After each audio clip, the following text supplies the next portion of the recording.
I watched Supernatural. Told you I started watching Supernatural again. Yeah.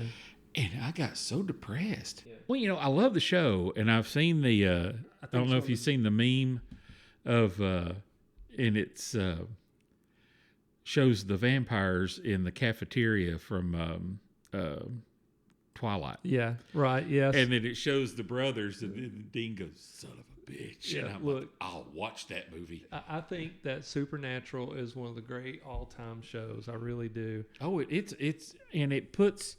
It knew what it was. Well, it puts the redneck into horror. Yeah. Like one of my favorite characters was in the early seasons, the guy with the mullet who was the computer genius. Yeah. I just got to, he's asleep on the pool table, right. And he's like, give me about 15 hours. I can get this, Right.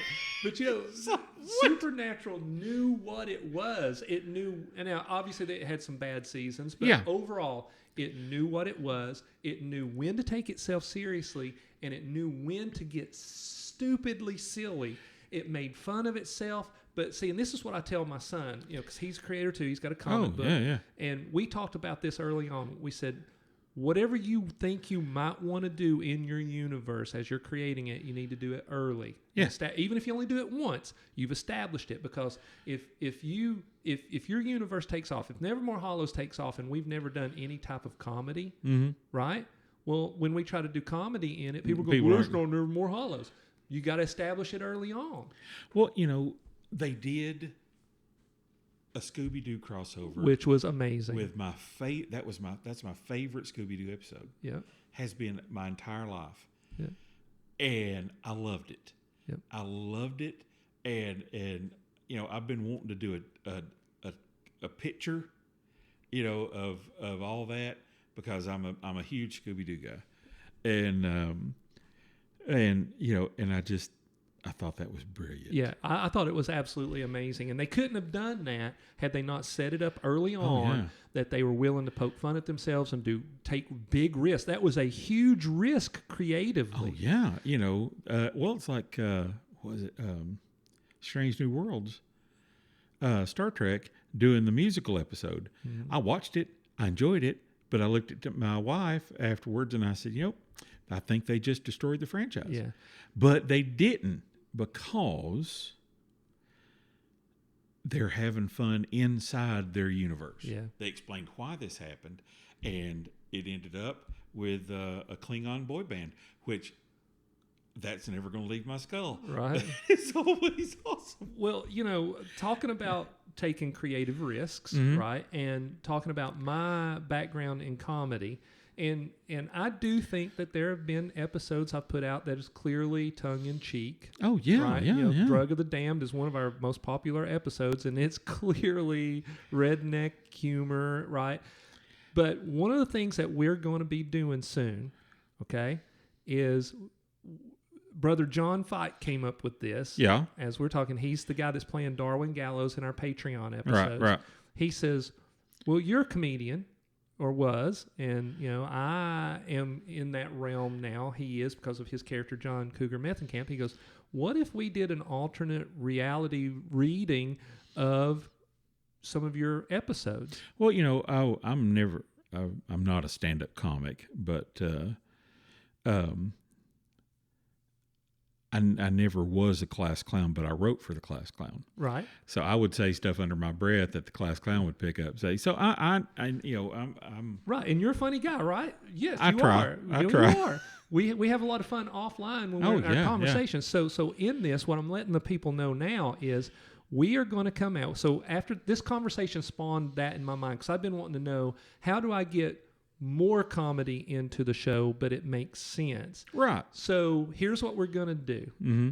All right. So I think this is brilliant. And again, John put the idea in my head, and then in one of my caffeine-fueled walks, right, I came up with this. So here's what we're going to call it. We're going to do these where it's going to be me, you, John, and whomever else we can get to do a voice actor. Right. We're going to pick a story that's already out there that we've done. I'm going to narrate it and take on a character. Each one of you guys are going to take on a character. We're not going to edit it. We're going to hit record. Oh, go. Wow. And just do We're it. going to have fun. The goal is, if we screw up, we screw up. Let's make it funny.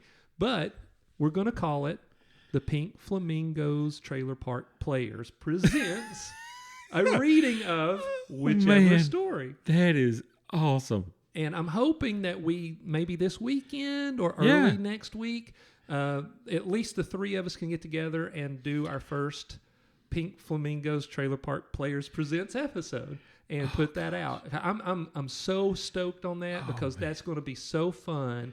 And we're going to make it a video. I decided we're going to make it a video so you can, we'll probably do it all remote because John is up in Indiana. Yeah. So you can be from the Black Sheep Studios and I'll be here, but we're all going to be wearing fake mullets when we do it. There we go. So, I like it. Yes, I love it. So that let's segue into this. So our Nevermore Hollows Psychos, we love you. And if you like what we're doing, share it, smash the like button, make comments. Whether it's a good comment or a bad comment, leave us 5 stars. And if you want to buy us coffee, do that. If you want to become a Patreon supporter, do that. We've got some great swag. And if I can do that, I got a couple of shout outs, Chris. Go for it. All right. We have 2 new Night Terror level Patreon members. Cool. We've got Peyton Colgrove. Thank you, Peyton. Yes. Awesome. Sent out the shirt already. Got the other swag. Should be ready to send out here in another couple of days. And I don't know the person's real name. This is just how they signed up. Northwood Blood. Well, thank you, Northwood Blood. That is so cool. And thank I got to tell both. you, the coolest thing I ever got to do so far doing this show is when I got to send the shirt to Northwood Blood. Right? That's the name I use. I thought, I'm going to reach out and find out this person's name. I thought, nope, it's cooler to do Northwood Blood. Yeah. So anyway, we're thankful for our new Patreon members. So we want to talk a little bit about Psycho Juju, how we came up with Psycho Juju. That creepy little monkey. Yes. So these episodes are designed to kind of give you a little peek behind the curtain. Okay? Oh, of course. So if I've said before that we launched Nevermore Hollows with Psycho Juju in Winona's Waffle Hut. But that's a lie, Chris. How dare you? It's a lie. Do you know what the very first episode ever released on any platform was? No. It was the Crawling Man. Really? I launched that. Okay, on YouTube. Yeah. It was the very first thing I ever launched. And then I thought, well, I'm going to move over to podcasting. And then by that time, I'd already had written a bunch of stories and had started finding the voice that I wanted, started understanding where I was wanting to take Nevermore Hollows. So I launched the podcast with Psycho Juju. But I thought that the Crawling Man would be the story that got us going, but it wasn't. Well, you got to understand, when Alan says he's written a bunch of stories, that's a lie. He has written hundreds upon hundreds of stories that we are pulling from now. So he writes, I didn't think anybody would, I draw a lot, but he writes more than I draw. But you got to give Psycho Juju credit, is that who would ever think the villain would be a little tiny, a capuchin monkey. They're not very big. Right. And, they're usually cute and all that other stuff, except for this one, who is not cute and is a little pain in the behind, to be honest with you. Yep. So one of the things I like about, again, always trying to be visual, as I'm telling, and then when you came on board as art director, now all those visual things I was doing kind of for myself and going, well, I hope the listeners like when I describe this character, I hope they like it. But I was doing it for myself because it was fun. Yeah. Well, now, every time I create a character, I initially go, well, how before I go to Chris and ask his opinion, what can I give him? Oh, yeah, because that's what drew me in, besides our friendship, drew me in was the descriptions. You give just enough for my sick little head to start wrapping around and seeing what these things look like. and now they live rent free in my skull. But it's the descriptions of the little pentagrams on his jacket and the swirls on his eyes, and the fact that he's got clown white, which in my mind was just kind of smeared on. And sometimes it's red. Yeah. In some stories, he smeared his face in red. Sometimes it's in white. Right. But he's always got a clown. Right. And in that first story, when he escapes, he turns. One of the things I love about it is he turns and he smears his face across the front of the door. That's just, he's such a defiant little monster. So, which gets us back to the clowns. So you've never, up until recently, you never asked me, what's up with the clowns? Yeah, and then we were having a discussion about some, about story ideas and stuff like that. And oddly enough, which happens a lot, we both came to the same conclusion at the same time, that maybe he hates clowns. Right. and maybe it's because he wasn't treated very well by a clown. Now, we're not saying anything against clowns. Right. If you're a clown. Yeah, if you're a clown, cool. We embrace your clown lifestyle. The world needs clowns, but... Except for mimes. Screw the mimes. No. I hate mimes, dude. I hate mimes. There's a couple of mimes. There's a guy down at SeaWorld that I just think is awesome. I always think of Marcel Marceau. Was that his name? Marcel Marceau, yeah. Yeah, Marcel Marceau. Well, he's French. Yeah, but still, growing up with that, I hated it. I was so bored. I want my clowns to be in your face, scary, creepy. Yeah, I kind of do too, which is kind of weird. I don't want cerebral clowns. Well, then you're getting into politicians. Bump. Yeah, sorry. But, then we were on the phone and we both were like, holy crap, what if, and so that there's a visual forming in my head, which will be available soon. As a piece of art. For sale. Yes, of course. Or it might even be free for our top tier Patreon. Oh, yeah, yeah. There's lots of stuff that we're... I'm going to do a commercial. There's lots of stuff that I've been producing here lately that's going to be able to be T-shirts and stickers and all kinds of cool swag for your Nevermore Hollows fan.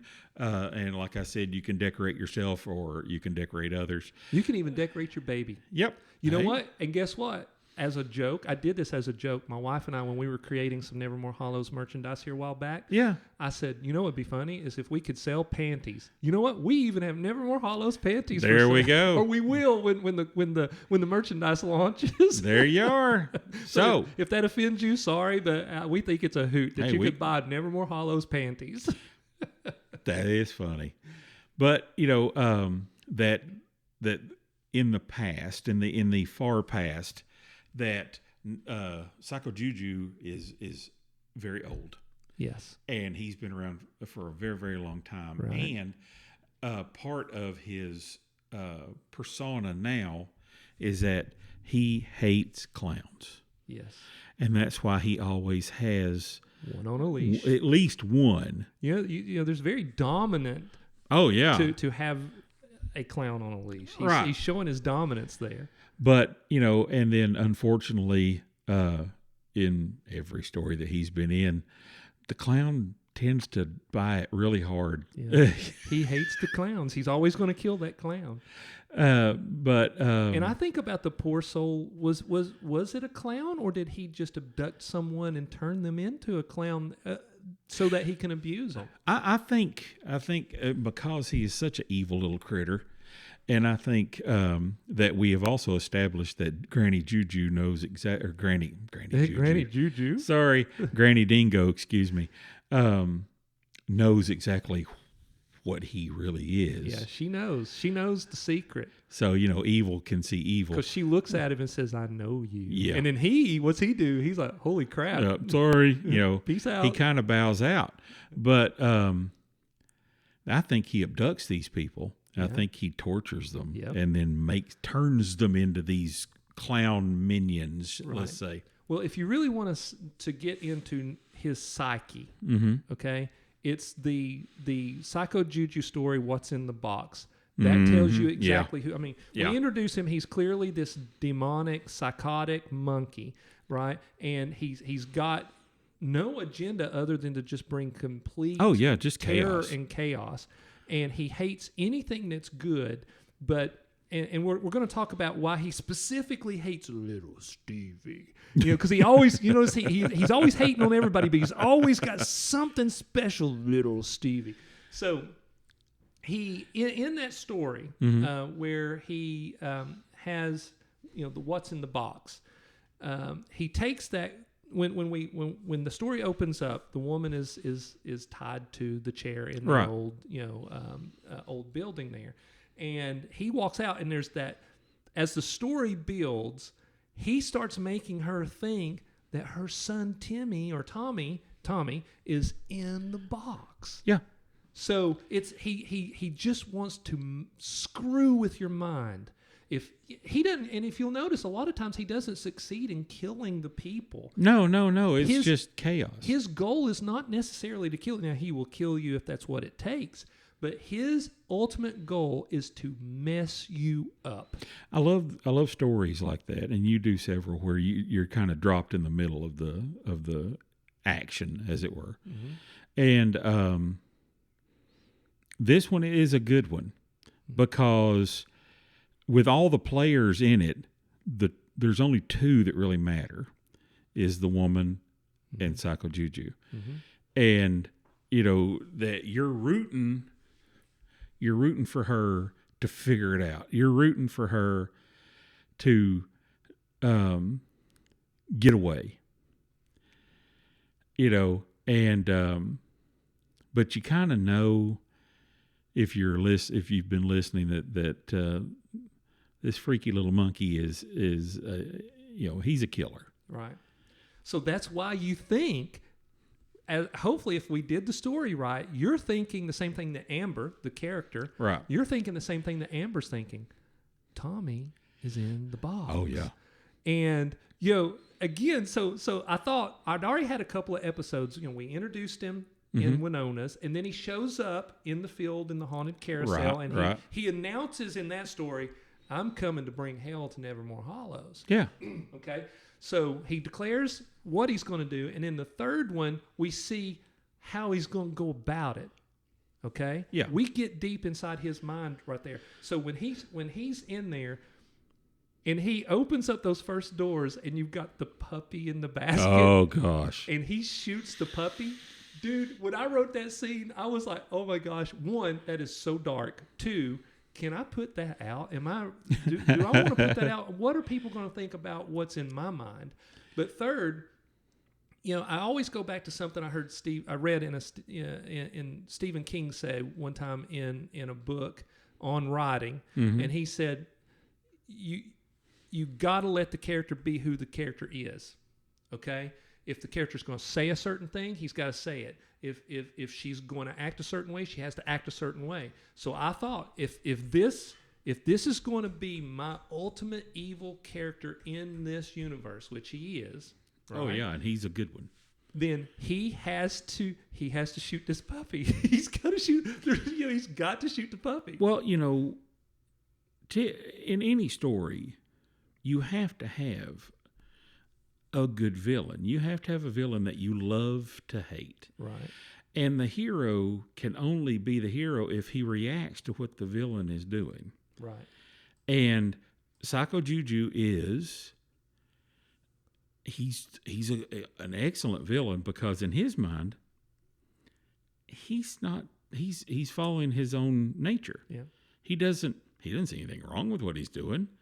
And it's everybody else, it's their fault because they just think he's not doing what is, the right thing. But in his mind, he is, which is causing problems, chaos, destruction. And so, yeah, in his mind, that was the next logical step. Right. If he's wanting to get Amber to think that Tommy is in the box, He's got to show how brutal he is in that moment, and he's got to kill. He's got to kill the puppy because he's trying to break right. her. Well, he even shoots her husband. Right. Right. So I mean, so as a storyteller, I had to keep ramping it up. It's terrible he shot the puppy. It's horrific that he shot her husband. So the next logical step is that the son is in the box. Right. You know, and so I like Psycho Juju as a character. I like him as a villain. I like him visually because, again, he's, you know, you're not expecting all these. One, you're not going to expect a monkey to talk. Two, you're not expecting him to be this, right. which is it comes at you from the side. Mm-hmm. You know, it's not he's this big bad, you know, scary looking guy, and it's a little monkey, mm-hmm. and he's going to kill you. He's going to stab you. He's going to torture you. He's going to do horrible things to you, and he's going to do it with a smile on his face and a you know, a little laugh in his voice. Right. So like when we first see him in Winona's that mm-hmm. first night that we see him, everybody's looking at the clown. Yeah. Everybody's looking at the clown, and then he speaks. Right. And that to me is one of the fun parts of telling a story, is that misdirection. So back when I was doing comedy, it wasn't as observational as it is now. I mean, you had your observational comics, but now almost all comedy is observational. But back mm-hmm. in the day, they you know, a good comedian would do a lot of misdirection. They would do the setup and the punch. Oh, yeah. And the setup was taking you down a one-way street, and the punch took you just the opposite direction. Right. And so I like to try to use that in the storytelling a lot, is that misdirection. And before we get any further in there on this, because there's a couple of things I want to point out about sure. the Psycho Juju's character development, right. is my magic mind has kicked in, and I am feeling the focus all of a sudden. Oh yeah, I took mine right before we started this broadcast, and I can already tell mm-hmm. a difference in my thinking. Yeah, and I feel good. Yeah, I'm not. I'm a late night person. I get my second wind, and then I'm up till like maybe 3 in the morning doing artwork, mm-hmm. and so. When I get up in the morning, it's a trudge to the coffee maker, you know. But like this morning, I did not drink any coffee because I was busy, so I had to do my magic mind, and I feel good. Yeah. And the best thing is, I know with magic mind, I'm not going to have that drop off. Yeah, you're not gonna have to crash. No. And it's a healthier, because it's got all those 100% organic. The mushrooms right. are grown in California. It's the good nootropic stuff that's going to help you, you know, try to live a healthier lifestyle. And it's, you know, backed up by all the science, you know, all the peer reviews. And right now, folks, we appreciate you letting us take this moment to present it to you. Chris and I are fans of it. Of course. And if you click on the link in the show notes and go to magicmind.com and use Nevermore LT at the checkout, you can get 20% off of a one-time purchase, 48% off. Yeah, that's huge. Yeah, it's big. And by using that link, we get a little something. It's not much, but it does help us pay for some of the things that we need to pay for to keep the show going. Well, it helps us to actually buy our Magic Mind. Right.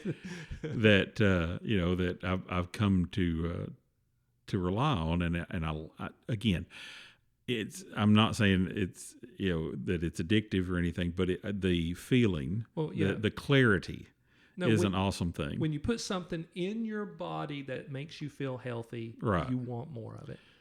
All right, so good. So now, a couple of things I wanted to point out about Psycho Juju is, you know, we've talked about his clowns and stuff, his voice. Oh, yeah. Okay. It's distinctive. So when I originally recorded the episode, I recorded him more of a straight voice. Mm-hmm. It was where he was like, everybody freeze. And I was trying to do something with my voice, and I recorded it. And I think I've said this on another episode somewhere. And my son comes in, and we were listening to it, and we both came to the conclusion that we were missing on an opportunity to try to create something iconic, something distinctive, something different. And so the joke around the house is when I'm locked in the bedroom, because I do a lot of the recording, in a corner of the bedroom, I've got a little table set up, and because it's the quietest place in the house. Right. And so I'll go up there and I'll shut the door, and if you hear weird noises coming out of the bedroom, because I'm making all these monster noises, I'm trying things out, right? And when we get to talking about the nubs, I wanted the story of how I came up with how they sound. Yeah, that's its own funny story. But with Psycho Juju, I sat up there, and for hours, dude, I tried different things. Right. So then I came up, my voice isn't creepy enough because I don't have that deep voice like you. I mean, that's the whole reason you're in the show now is your voice. None of the art stuff matters. You just want me for my voice. That's right. Because you've got this deep, cool voice. And, dude, when you record with your deep voice and we detune that just a bit, dude, it's creepy. Like when we did Mr. Crispy. Oh, yeah, it was awesome. I kept telling you, go deep with your voice. And it was perfect. And I thought, well, what if we detune it a little bit? When we detuned your already deep voice, it was, to me, it was awesome. But anyway, so I'm sitting up there alone in the corner of the bedroom, and I'm making all these noises, and I'm trying to come up with how does he sound, and it hit me. Wait a minute. If he's demon possessed, he's still at his core, he's a monkey. Right. So he's got to have those simian inflections. Like, and if you'll notice, I do a lot of... Yeah. And like when he says I a lot, he'll go, right? So I sat there and I did that, and then I detuned it a little bit to give it a little bit of a, of a creepier quality. And, he does those little sniffles and stuff. Right. And here's what made me land on. I almost didn't put it out again because it's another one of those moments early on where I wanted to be taken seriously, but at the end of the day, I just wanted to have fun. Right. And I wanted to create something different. And so I sat there after I recorded it all, and I went, if I put this out, it's either going to be really cool or it's going to be stupid. And I thought, I'm swinging for the fence, man. Always. I'm swinging for the fence. I'm going to put this character out there, and if they like it, they like it. If they don't, it's unfortunate because I think it's something different. So everybody loves Psycho Juju. Again, you've created an excellent villain, which is really, to be honest with you, hard to do. But this one is he's visually interesting, and then he's a psychopath. Right. So my favorite scene of him is when he goes to the trailer park riding on the back of the pit bull. Yes. Like a conqueror. He comes trotting in. And I love that he, in that story, he's in command of his own little army. Yep. Which is scary. And then you freak me out because it's a two-parter. You freak me out because you hurt one of the characters that I dearly care for, and I was like, and I think I called you, and I was like, please tell me you didn't do what I think you just did. Right. And you're like, no, it's cool. Yeah. Because I told you. And I've told everybody that in our circle, I'm like, when I kill a character off, that character's dead. There's no bringing them back. This isn't going to be like the soap opera thing where they come back later. And as much as we love Supernatural, we were just talking about Supernatural. As much as I love Supernatural, it kind of got boring how many times they came back to life. Yeah, so when somebody dies in this universe, they're dead. Well, if you notice in our universe, when people die, they die hard. Yep. There's no pleasant... just he closed his eyes. No, they did. They get killed. He walked the rainbow. No, he got hit by a truck. So or eviscerated. Right. So in that story, I left it on the cliffhanger for the second part, and the guy Darren, who great guy. I need to reach out to him again. He's down in Australia, and he was the first guy to ever reach out to me and go, dude, I really like what you're doing. can I have you on my show? And I was like, dude, okay, cool. Yeah, sweet. So that's how I think they was putting him in the show. He sent me an instant message, and he was like, no, not Rory, because I told him if somebody dies, they're dead. But so that gets us to why does he have this hate for the boys, specifically Stevie? Well, I think he hates both of them because we've discussed this amongst ourselves. And if you're a listener, you've noticed that the boys they represent innocence. Yep. They are adventurous. They get into trouble, but at the heart, they're innocent. Mm-hmm. And I think Psycho Juju, one of his main things that he wants to do is corrupt. Yes. Evil always wants to taint the good in real life. Right. I mean, that's literally the essence of Nevermore Hollows is there's an evil realm and it wants to taint you and rob you of your future. Stand up against it if you can, and you can. And if you are a listener, then you notice there are many characters that surround the boys that try to protect them and to keep them from being corrupted by this. But Stevie tends to figure out all his how to thwart him. Mm-hmm. And, so you're right. Stevie, so Rory is the one who gets them into trouble. Yeah. And Stevie's the one that kind of figures out a way to get them out. Now, sometimes they are rescued by some of the folks that you said, like Ivan or Mosley. But a lot of times they just have to figure it out themselves, like we did, because we're Gen X guys. Yeah. Back in the day, we were feral. Man, we nearly got killed. We didn't have nobody coming to our rescue. We had to figure out how to not get killed. But the reason he hates Stevie specifically is, if you just what I said, Rory has that little streak. He's innocent, but he's got that little streak of let's go get in a little bit of trouble. Right. Stevie's got the purest heart, and Psycho Juju hates it. Right. It's a white light in the darkness, and he wants to put it out. Yes, well said. That's exactly it. So, I wish, like you said earlier, I've written tons of stories. We're trying to get them all recorded. There's more stories coming that I'm trying to write that moves all these players along. But where the story's ultimately going. Oh, yeah. There's a war coming to Nevermore Hollows. There is, but I'm a listener. I'm a participant, but I'm also a listener. And I love stories with the boys in it. Mm-hmm. Well, and that's the thing where I was going with that a second ago. When I ask people, if somebody says to me, hey, man, I really like Nevermore Hollows. Well, first, thank you. Mm-hmm. Thank you for putting in the time, because I know time is the most precious commodity. Right? So we want to make sure that we're giving you something that you can enjoy. So I always follow up, well, thank you for that. Who's your favorite character? 100% of the time, it's never not the boys. It's always the boys. You ask a woman, who's your favorite characters? It's the boys. Yeah.